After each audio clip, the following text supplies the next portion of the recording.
Not gonna lie to you guys, I knew nothing about this movie until a couple days ago, and I was like, oh, Selma, it's a movie coming out this weekend. All right, what's it about? And it's holy shit, it's about Dr. Martin Luther King Jr. It's a pretty important biographical picture that I didn't know about 48 hours prior, so let's do this shit.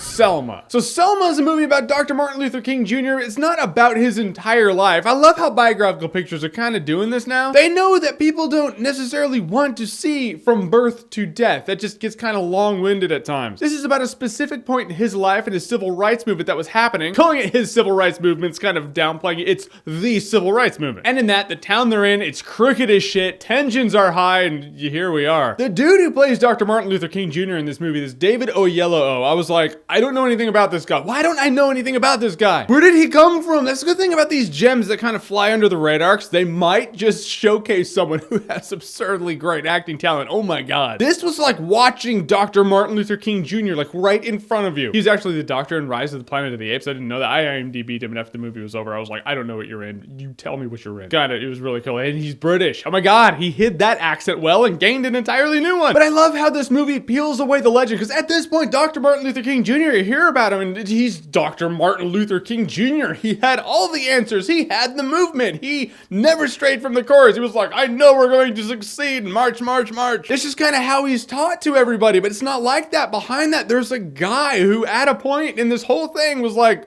I don't know if we're gonna win. I love seeing moments like that. It's like Saving Private Ryan when Tom Hanks gets behind the rock where no one can see him and he breaks down. You're like, oh yeah, you gotta like stay the course as the leader, but in the end, dude, you're a guy. You're a human, you're a mortal man. It's important for movies to show that. When the legends are too big, normal people are like, well, I can't do something like that because he's him and I'm just me. But in the end, he's just him. He's just like you. It's important for movies to show that to us. Good job on this movie. Some of the shit in this movie is just hard to watch. You watch it, you're like, that happened.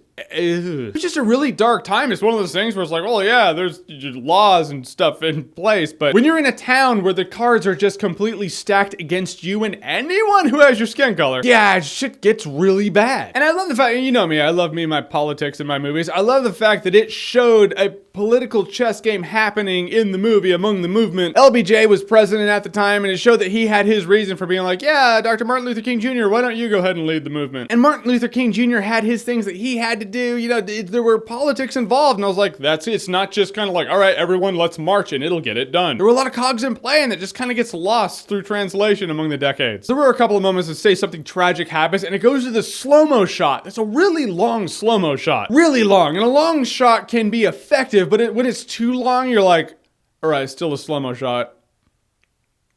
Then we're still here.